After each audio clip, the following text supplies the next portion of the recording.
ஜீவன்தான் உன் பாடல்தான் ஓயாமல் இசைக்கின்றது.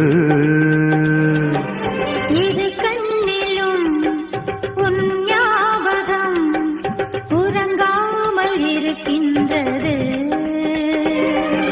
பாசங்களும் பந்தங்களும் பிரித்தாலும் பிரியாதது.